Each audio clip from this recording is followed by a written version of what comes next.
Graça e paz, irmãos. Imenso prazer estar de volta aqui, podendo falar da palavra de Deus com vocês. Hoje a gente vai dar sequência na nossa série de mensagens sobre os milagres de Jesus no Evangelho de João. No primeiro vídeo a gente falou sobre a transformação da água em vinho, no casamento em Caná da Galileia. E hoje nós vamos falar sobre a cura do filho do oficial, o segundo milagre de Jesus no Evangelho de João. Então, abra sua Bíblia comigo em João, capítulo 4, a partir do versículo 43. Ele nos fala assim: Depois daqueles 2 dias, Jesus partiu para a Galileia. Ele mesmo tinha dito que um profeta não é honrado em sua própria terra. Mas, uma vez que os galileus tinham estado em Jerusalém para a festa da Páscoa e visto tudo que Jesus fizera, eles o receberam. Enquanto Jesus viajava pela Galileia, chegou a Caná, onde tinha transformado água em vinho. Perto dali, em Cafarnaum, havia um oficial do governo, cujo filho estava muito doente. Quando soube que Jesus viera da Judéia para a Galileia, foi até ele e suplicou que fosse a Cafarnaum para curar seu filho, que estava à beira da morte. Jesus exclamou: Jamais crerão, a menos que vejam sinais e maravilhas. O oficial implorou: Senhor, por favor, venha antes que meu filho morra. Volte, disse Jesus, seu filho viverá. O homem creu nas palavras de Jesus e partiu para casa. Enquanto estava a caminho, alguns de seus servos vieram ao seu encontro com a notícia de que seu filho estava vivo e bem. Ele perguntou quando o menino havia começado a melhorar, e eles responderam: Ontem à tarde, a 1 hora, a febre subitamente desapareceu. Então o pai percebeu que havia sido naquele exato momento que Jesus havia dito: Seu filho viverá. E o oficial e todos de sua casa creram em Jesus. Este foi o segundo sinal que Jesus realizou na Galileia, depois que veio da Judéia. Estamos diante de mais uma palavra poderosa, João relatando mais um sinal de Jesus Cristo durante o início do ministério dele. E nós vemos que Jesus ele vai mais uma vez fazer uma demonstração do seu poder para mostrar àquele povo que ele realmente era o Messias. Ele já estava começando a ter seus discípulos junto dele e começando a fazer a pregação e divulgando a boa notícia, divulgando o Evangelho, que o reino do céu finalmente havia chegado. No versículo 43, nós temos que, depois daqueles 2 dias, Jesus partiu para a Galileia. Se nós formos voltar um pouquinho atrás, nós vamos ver que Jesus ele tinha passado pela região de Samaria, onde ele vai conversar com a mulher junto ao poço, a mulher samaritana. Nós já conhecemos essa história de outras pregações. E Jesus passa 2 dias em Samaria, e naquele local os samaritanos começam a crer nele, começam a ficar encantados com a palavra de vida, a palavra de salvação que ele vinha trazendo sobre eles. E é interessante, se nós formos ver, lá no capítulo 2, no versículo 23, os próprios da terra de Jesus, tanto na Judéia quanto na região da Galileia, não acreditavam nele. O povo estava seguindo ele, querendo ver os sinais que ele estava fazendo, e não propriamente por causa das palavras de Jesus. E Jesus vai até a Samaria, onde ele não faz nenhum sinal, mas as palavras de salvação, as palavras de vida, fazem com que o povo começasse a crer nele. E quando Jesus está voltando da Samaria, depois daqueles 2 dias que ele fica lá, voltando para a Galileia, ele chega no caminho e encontra um oficial. E esse oficial fala: Senhor, eu preciso que o meu filho seja curado.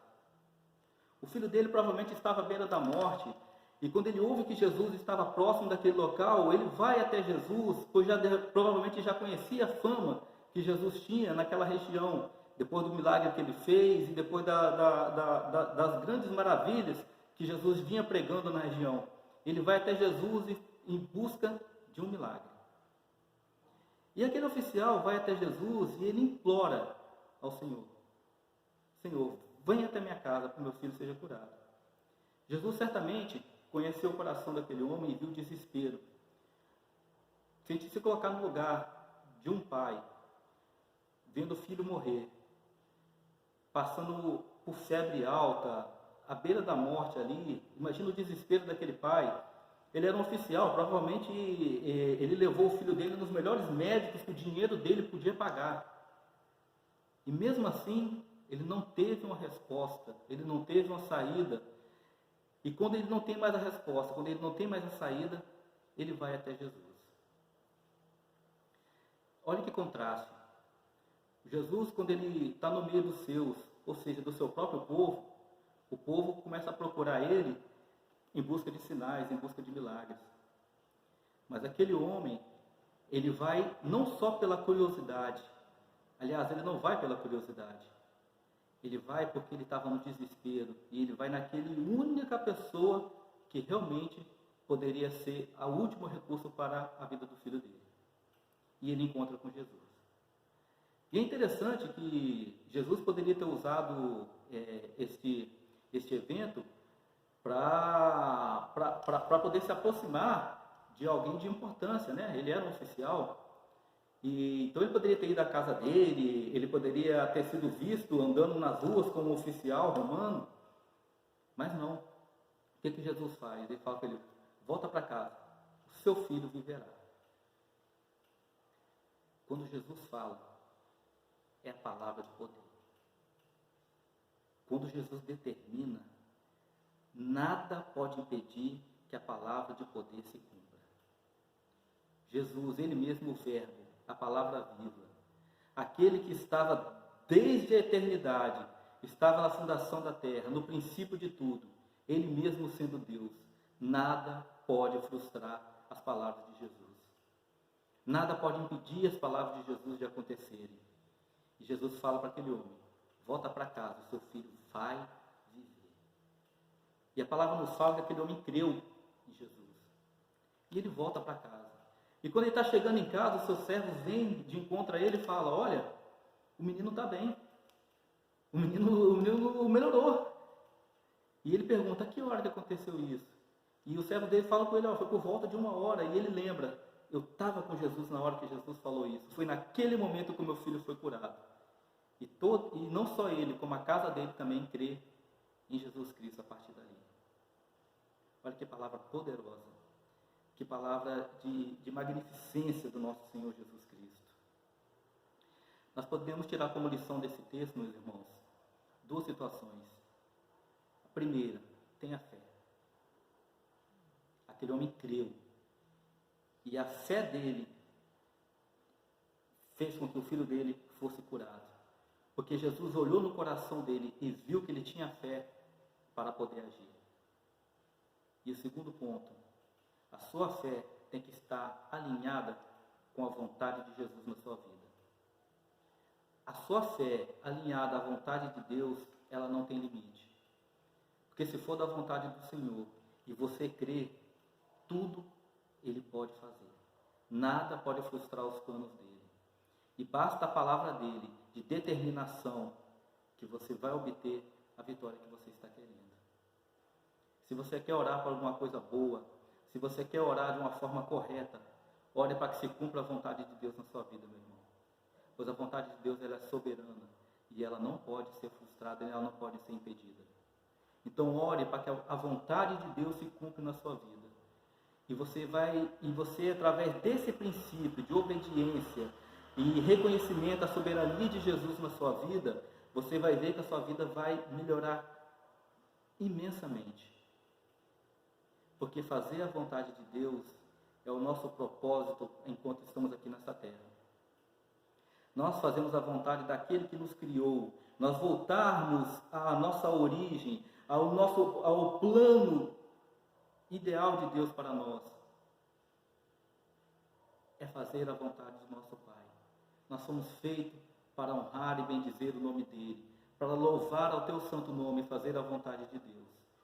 Então, se nós reconhecermos que Deus é soberano nas nossas vidas e deixar que Ele guie nossas vidas pela vontade dEle, nós não podemos ser frustrados, porque o poder de Deus não pode ser impedido de agir. Nós passaremos por dificuldades nesse mundo e Deus vai permitir que nós passemos por essas dificuldades para nos testar, para poder nos fortalecer, para poder nos tornar maduros na nossa fé. Mas no momento da dificuldade, Ele também vai apresentar o socorro. Ele também vai apresentar o alívio que nós precisamos.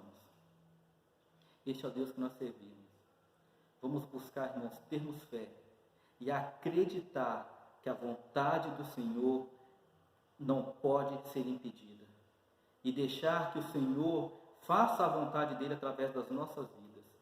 Dê lugar ao Espírito Santo de Deus. Ouça o Espírito Santo de Deus ministrar no seu coração. Viva guiado pelo Espírito Santo de Deus. E deixe que Ele faça a obra. A vontade do Senhor é que nós levemos a palavra dEle com zelo. A vontade do Senhor é que nos amemos uns aos outros incondicionalmente. A vontade do Senhor é que nós amemos a Ele acima de todas as coisas. Que essa mensagem, em cima desse milagre de Jesus na vida daquele homem e daquele rapaz, possa tocar nos nossos corações e nós temos essas verdades guardadas nos nossos corações. Toda vez que você precisar, pede por socorro ao Senhor, pois Ele é o nosso socorro, bem presente na hora da nossa angústia. E deixe que Ele faça a vontade dEle acontecer na sua vida. Eu agradeço por mais essa oportunidade. Fique na paz do Senhor.